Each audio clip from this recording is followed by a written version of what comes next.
अस्सलामुअलैकुम everyone, welcome back to another series of travelling with Farah Ashar. आप तो कह रहे होंगे इसका होम टूर आएगा अपार्टमेंट का, ये कहाँ घूम फिरी है। मैं सब डिटेल से बताती हूँ।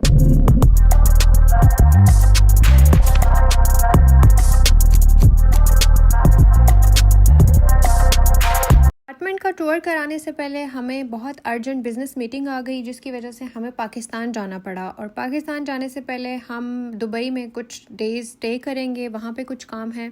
अपार्टमेंट का टूर वैसे भी मैं इसलिए अभी नहीं दे सकती थी क्योंकि अभी हमारी बहुत सारी चीज़ें मिसिंग हैं। डाइनिंग टेबल अभी हमारा डिलीवर होना है और बहुत सारी चीज़ें, पेंटिंग्स, डेकोरेशंस, अभी बहुत सारा छोटा छोटा सामान रहता है। और मैं नहीं चाहती कि मैं आपको हाफ वे में इस तरह टूर कराऊं। मेरी आपसे कमिटमेंट थी कि मैं आपको टूर दूंगी। तो अपार्टमेंट का ना सही आए, मैं आपको लिए चलती हूँ टर्किश एयरलाइंस के लाउंज का। जी, ये एलीट क्लास के लिए लाउंज है। आप लोगों में से जो लोग बहुत ज़्यादा ट्रैवलिंग करते हैं उन लोगों को मालूम होगा कि जब आप एक ही एयरलाइन के साथ बहुत ज़्यादा ट्रैवलिंग करें तो वो आपका स्टेटस अपग्रेड करते रहते हैं।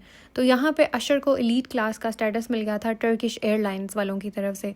तो पहले हम जितने भी लाउंज में जाते थे, जब भी ट्रैवलिंग करते थे, तो वो हमारे कार्ड्स के ऊपर होते थे। कोई बिजनेस बैंकिंग कार्ड्स होते थे या कोई प्रायोरिटी पास वगैरह होते थे जिसपे हम लाउंज में वेट करते थे। और इस दफ़ा हमें अशर को जो है वो काफ़ी टाइम से एलीट क्लास का स्टेटस मिला हुआ था, बट हमने कभी अवेल नहीं किया। तो इस दफ़ा हमने सोचा क्यों ना हम टर्किश एयरलाइंस के बिजनेस लाउंज में जाएं। कल सम हाउ अंतालिया से दुबई और दुबई से अंतालिया की फ़्लाइट्स में कुछ इशू आ रहा था। इशू मींस कि बहुत ज़्यादा हाईली एक्सपेंसिव थी, क्योंकि आजकल आपको पता है विंटर सीज़न चल रहा है, लोगों की छुट्टियां हैं, लोग घूमने फिरने जा रहे हैं, तो ओवर क्राउडेड था। तो हमने सोचा कि हम अंतालिया से इस्तांबुल और इस्तांबुल से दुबई की फ़्लाइट ले लेते हैं। तो टर्किश एयरलाइंस में वैसे भी हमारा एलीट क्लास का स्टेटस था, तो हमें बहुत सारी फैसिलिटीज़ भी मिल रही थी। प्रायोरिटी चेक इन था और lounge and everything. No doubt Turkish Airlines का business lounge was amazing. Like हमने बहुत सारे लाउंजेस जो हैं वो ट्राई किए हुए हैं, लेकिन ये कमाल का था। यहाँ पे हर एक अलग सेक्शन बना हुआ था, हर तरह की फ़ूड का। मेडिटेरेनियन फ़ूड था, यहाँ पे पास्ता वगैरह था। देसी फूड मुझे समहाउ नज़र नहीं आया, लेकिन यहाँ पे चिकन, और इस वाले सेक्शन में चिकन और जो बीफ कबाब थे वो यहाँ पे बन रहे थे। और यहाँ पे आपको लाइन में खड़ा होना पड़ता है। साथ आपको बॉइल्ड राइस और डिफरेंट स्टीम जो वेजिटेबल्स थी, उनके साथ पिकल्स थे, वो सर्व किए जा रहे थे। लेकिन यहाँ पे अब मैं लाइन में लगूंगी क्योंकि सबसे ज़्यादा जो रश वाला काउंटर था वो चिकन और बीफ का था, क्योंकि यहाँ पे लाइव चिकन और बीफ जो है वो बन रहा था और सबसे ज़्यादा लोगों का रश भी इधर ही था और यहाँ पे लाइन्स लगी हुई थी। यहाँ पे ये जो बाजी हैं, ये कोई पराठे बना रही थी, लेकिन बाद में मुझे पता चला कि ये पराठे नहीं हैं। ये इनका कोई पराठों के अंदर ये एग्स और चीज़ लगा के कुछ बना रही थी। बट समहाउ मुझे पराठे की क्रेविंग हो रही थी, तो मैंने सोचा मैं भी लाइन में खड़ी हो जाऊँ।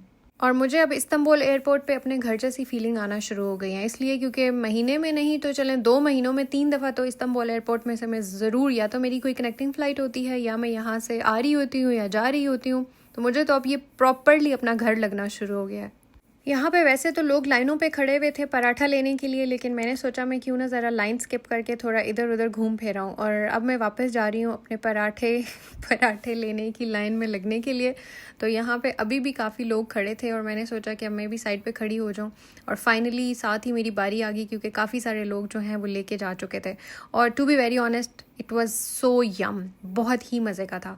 और उसके बाद फिर मैंने ट्राई किया। मैंने इनको काफ़ी टाइम से कहा हुआ था कि बीफ कब बनेगा, तो इन्होंने कहा 15 मिनट, क्योंकि बीफ अशर को चाहिए था और मुझे जो है वो चिकन चाहिए था।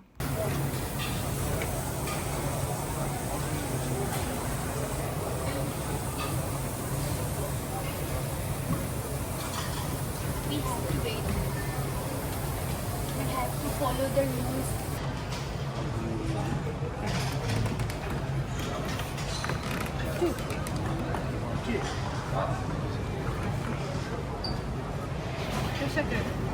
चिकन नहीं जी, हमारा इंतज़ार अभी कहाँ ख़त्म हुआ। अभी चिकन बनने वाला था, अभी बना नहीं था, अभी सिर्फ बीफ बना था। और यहाँ पे पीडे बन रहा था, जो कि चिकन में भी था और बीफ में भी था। पीडे जो है वो यहाँ की टर्की की फेमस एक फ़ूड है, या पिज़्ज़ा कह लें। हमारे यहाँ पिज़्ज़ा कहा जाता है, लेकिन समहाउ इनका पिज़्ज़ा जैसा ही होता है, बट टेस्ट थोड़ा डिफरेंट होता है। ये वाला सारा सूप का सेक्शन है। यहाँ पे टोमेटो सूप भी था, लेंटिल सूप भी था, चिकन सूप भी था। लेकिन इनके जो चिकन सूप होते हैं वो हमारे देसी जो पाकिस्तान में चिकन कॉर्न सूप है, इस तरह के नहीं होते। तो यहाँ पे सारा ड्रिंक्स का एक राइट साइड पे सेक्शन था, और ये जो लेफ़्ट साइड पे मुझे एक जगह मिली और ये बहुत ही खूबसूरत थी। और यहाँ पे इनका देसी स्टाइल में जो है वो लस्सी सर्व की जा रही थी। ये वाली मशीन वैसे मैंने फ़र्स्ट टाइम देखी है, इवन टर्की में मैं नॉर्मल उनके लोकल रेस्टोरेंट्स पे भी गई हुई हूँ, लेकिन ये वाली इस तरह की कोई मशीन वहाँ पे नहीं होती। इस पे लिखा हुआ था ट्रेडिशनल टर्किश योगर्ट ड्रिंक, तो यहाँ पे मैं डालने की कोशिश करी थी, लेकिन वो बार बार जो है पास से बाहर ही लस्सी जा रही थी। तो फिर मैंने थोड़ी देर सोचा कि अब मैं फ़ोन को रख देती हूँ, पहले मैं लस्सी को एंजॉय कर लेती हूँ, फिर मैं आप लोगों को दिखाऊंगी। तो यहाँ पे अब मैं करूँगी पहले लस्सी एंजॉय, उसके बाद फिर आपसे मिलती हूँ दोबारा। ये है फ्रूट्स और स्वीट सेक्शन में, और यहाँ पे काफ़ी सारी ड्रिंक्स भी थी जो कि साइड पे थी, और वहाँ की भी क्लीनिंग हो रही थी। मैं शूट कर रही थी और इन खातून ने, जो लेडी थी वहाँ पे क्लीनिंग कर रही थी, वो मुझे कहती है लेट मी क्लीन फर्स्ट। मैंने कहा और इट्स ऑलरेडी क्लीन। तो कहती है no, you are trying to shoot and you will show to the world and I don't want to ruin the reputation of Turkish Airlines lounge, so let me clean first. सच में मैं हैरान ही नहीं थी, परेशान भी थी कि इनको कितना सफाई का ख्याल है। सफाई से ज़्यादा अपनी रेपुटेशन का कितना ख्याल है। और एक हम है देसी माशाल्लाह से, जानबूझ के गंद करते और मचाते हैं ताकि वायरल हो जाए। फ्लाइट का टाइम हो गया था, अनाउंसमेंट हो रही थी, और यहाँ पे हमें प्रायोरिटी चेक इन और एलीट क्लास होने का फ़ायदा ये था कि सबसे पहले हमें जहाज़ में इंटर किया गया बिज़नेस क्लास से भी पहले। और यहाँ पे आप देख सकते हैं कि जहाज़ बिल्कुल खाली है, और मैं अशर को कह रही थी ये मैं हूँ, ये तुम हो, और ये जहाज़ हमने ख़रीद लिया। मिलते हैं नेक्स्ट व्लॉग में, तब तक अल्लाह हाफ़िज़।